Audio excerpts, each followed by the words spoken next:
Hey guys, welcome back to my channel. ನನ್ನ ಚಾನಲ್ಗೆ ತುಂಬ ಸ್ವಾಗತ. ಸೊ ಇವತ್ತಿನ ಬ್ಲಾಗಲ್ಲಿ ನಾನು ನಮ್ಮ ಊರಿಗೆ, ಒಂದು ಹಳ್ಳಿ ಇದೆ, ಆ ಊರಿಗೆ ನಮ್ಮ ಊರು ಜಾತ್ರೆಗೆ ಕರ್ಕೊಂಡು ಹೋಗ್ತಾ ಇರೋದು. ಸೊ ತುಂಬಾ ಚೆನ್ನಾಗಿ ಜಾತ್ರೆ ಆಗುತ್ತೆ. ಸೊ ಈ ಸಲ ನಾನು ಫಸ್ಟ್ ಟೈಮ್ ಮಿಸ್ಸಿಂಗ್ ಅಂತ ಹೇಳ್ಬೋದು, ಯಾಕಂದರೆ ಈ ಸಲ ಫುಲ್ ಫ್ಯಾಮಿಲಿ ಎಲ್ಲರೂ ಪ್ರೆಸೆಂಟ್ ಇದ್ದರು. ಸೊ ತುಂಬ ವರ್ಷಗಳ ನಂತರ ಏನಂತಾರೆ, ಈ ರೀತಿ ನಾನು ಇಲ್ಲ ಅಂದರೂ ಕೂಡ ಇಲ್ಲಿಂದ ನಾನು ಪೂರಾ ಜಾತ್ರೆನ ಅನುಭವಿಸ್ದಂಗೆ ಆಯಿತು. ಹಾಗಾಗಿ ಇದು ಕ್ರೆಡಿಟ್ ಅಂತಂದರೆ ನಮ್ಮ ಅಣ್ಣಗೆ ಹೋಗುತ್ತೆ. ಸೊ ತುಂಬ ಚೆನ್ನಾಗಿ ವಿಡಿಯೋನ ಮಾಡಿದ್ದಾರೆ. ಸೊ ತುಂಬ ಇಷ್ಟ ಆಯಿತು. 2 ದಿನ ಜಾತ್ರೆ ಇರುತ್ತೆ ನಮ್ಮೂರಿಂದು. ಸೊ ಸುರ್ಪುರು ಏನಂತಾರೆ ಊರಿದೆ, ಅಲ್ಲಿನ ಸುರ್ಪುರ್ ತಾಲೂಕಿನ ಒಂದು ಬೈಚ್ಬಾಳ್ ಹಳ್ಳಿ ಅಂತ ಇದೆ. ಸೊ ಹಾಗಾಗಿ ಅಲ್ಲಿ ಒಂದು ಸಣ್ಣ, ಅಂದರೆ ನಮ್ಮ ಅಜ್ಜಿ ಊರದು. ಪ್ರತಿ ವರ್ಷವೂ ಜಾತ್ರೆಗೆ ಸಣ್ಣವರಿದ್ದಾಗ ನಾವು ಏನಿಲ್ಲ ಅಂದರೂ ಒಂದು 10 to 15 ಡೇಸ್ ಮುಂಚೆ ಅಥವಾ 5 to 6 ಡೇಸ್ ಮುಂಚೆ ಹೋಗ್ತಿದ್ವಿ. ಅಲ್ಲಿ ಇದ್ದಿದ್ದು ಆಟ ಆಡೋದು ನೀರಲ್ಲಿ. ಸೊ ತುಂಬ ಮಜಾ ಮಾಡ್ತಿದ್ವಿ. ಬಟ್ ದೊಡ್ಡವರಾದಂಗೆ ತುಂಬಾ ಗ್ಯಾಪ್ ಬೆಳೀತು. ಸೊ ಹೋಗೋದು ಬರೀ 2 ದಿನಕ್ಕೆ, ಅಥವಾ ಫಸ್ಟ್ ಡೇ ಮೇನ್ ಜಾತ್ರೆ ದಿನ ಹೋಗೋದು, ಅವತ್ತಿನ ಸಂಜೆನೇ ಬರೋದು, ಈ ರೀತಿ ಆಗಿಬಿಟ್ಟಿದೆ ಈಗ. ಸೊ ಎಲ್ಲರೂ ತಮ್ಮ ಲೈಫಲ್ಲಿ ಬ್ಯುಸಿ ಇರೋದ್ರಿಂದ ಆ ಎಂಜಾಯ್ಮೆಂಟ್ ಕಳ್ಕೊಂಡ್ಬಿಟ್ಟಿದ್ದೀವಿ ಅಂತ ಅನ್ಕೋತೀನಿ. ಸೊ ಎಷ್ಟೋ ವರ್ಷಗಳ ನಂತರ ಈ ರೀತಿ ಈ ಸಲ ಎಲ್ಲರೂ ಪ್ರೆಸೆಂಟ್ ಇದ್ದರು, ಬಟ್ ನಾನು ಅಷ್ಟೇ ಇರಲಿಲ್ಲ. ಸೊ ಯುಗಾದಿಗೆ ಆದ ನಂತರ 5 ದಿನಕ್ಕೆ ಇರುತ್ತೆ ನಮ್ಮ ಊರಿನ ಜಾತ್ರೆ. ಸೊ ಹನುಮನ್ ದೇವರು ಅಂತ ಹೇಳ್ಬೋದು.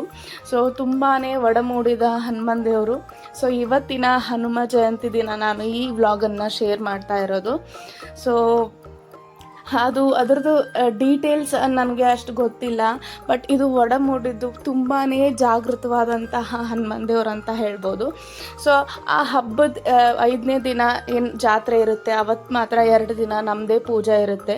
ಸೊ ಹಾಗಾಗಿ ತುಂಬ ಜಾತ್ರೆ, ಡೊಳ್ಳು ಕುಣಿತ, ಕುಸ್ತಿ ಪಟ, ಆಮೇಲೆ ಎಷ್ಟೊಂದು ಕಾರ್ಯಕ್ರಮಗಳಿರುತ್ತೆ. ಸೊ ಆ ರೀತಿ ಕಾಂಪಿಟೇಷನ್ಸ್ ಕೂಡ ಇರುತ್ತೆ. ಸೊ ಇಲ್ಲಿ ಹೋಲಿ ಅಂದರೆ ಬಣ್ಣ ತಗೊಂಡು ಆಡ್ತಾರೆ, ಪಲ್ಲಕ್ಕಿ ಉತ್ಸವ ಇರುತ್ತೆ. ಸೊ ಊಟ ಎಲ್ಲ ಮಧ್ಯಾಹ್ನ 4:30-5 ತನಕ ಆಗುತ್ತೆ. ಇಡೀ ಊರು ಸೆಲೆಬ್ರೇಟ್ ಮಾಡುತ್ತೆ ಈ ಜಾತ್ರೆನ. ಸೊ ತುಂಬ ಹೆಮ್ಮೆ ಅನಿಸುತ್ತೆ ಈ ರೀತಿ ನೋಡೋಕ್ಕೆ ನಮ್ಮ ಊರಿನ ಜಾತ್ರೆ ಅಂತ. ಸೊ ಎಷ್ಟೋ ವರ್ಷಗಳ ಯಾರು ಪ್ರೆಸೆಂಟ್ ಇಲ್ಲ ಅಂದರೂ ಕೂಡ ಈ ವ್ಲಾಗಲ್ಲಿ ನೋಡಿ ಅನುಭವಿಸ್ಬೋದು. ಸೊ ನನಗಂತೂ ತುಂಬಾ ಖುಷಿ ಆಯಿತು. ನಾನು ಇಲ್ಲ ಅಂದರೂ ಕೂಡ ನನಗೆ ಆ ಫೀಲಿಂಗ್ ಇದೆ ಇಲ್ಲಿ. ಸೊ ತುಂಬಾ ಇಷ್ಟಪಟ್ಟು ಏನಂತಾರೆ, ಖುಷಿ ಆಗುತ್ತೆ ನಮ್ಮ ಊರಿನ ಜಾತ್ರೆನ ಈ ರೀತಿ ನನಗೆ ಶೇರ್ ಮಾಡಲಿಕ್ಕೆ ಅವಕಾಶ ಸಿಕ್ಕಿದೆ ಅಂತ. ಸೊ ನೋಡಿ, ಇಷ್ಟು ರೇರ್ ಸಿಗೋದು, ಪ್ರತಿಯೊಂದು ಹಳ್ಳಿಯಲ್ಲಿ ಪ್ರತಿಯೊಂದು ಜಾತ್ರೆ ಇದ್ದೇ ಇರುತ್ತೆ. ಸೊ ತುಂಬ ರೇರ್ ಈ ರೀತಿ ಕನೆಕ್ಷನ್ಸ್ ಇಟ್ಕೊಳ್ಳೋದು. ಸೊ ಒಂದು ದಿನ ನಾನು ಮತ್ತೆ ಯಾವಾಗಾದರೂ ಹೋದಾಗ ಅಲ್ಲಿಂದ ಒಂದು ನಮ್ಮ ಅಜ್ಜಿ ಮನೆ ಇದೆ. ಸೊ ಅದನ್ನು ನಿಮಗೆ ತೋರಿಸ್ತೀನಿ ಯಾವ ರೀತಿ ಇದೆ ಅಂತ.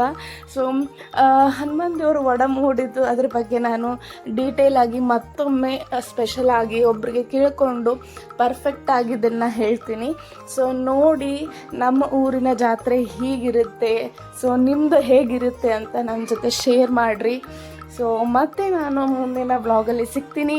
ಅಲ್ಲಿವರೆಗೂ ನೋಡ್ತಾ ಇರಿ, ನಗ್ತಾ ಇರಿ, ಖುಷಿಯಾಗಿರಿ. ಸಬ್ಸ್ಕ್ರೈಬ್ ಮಾಡೋದನ್ನು ಮರಿಬೇಡಿ. Thank you for watching. Bye.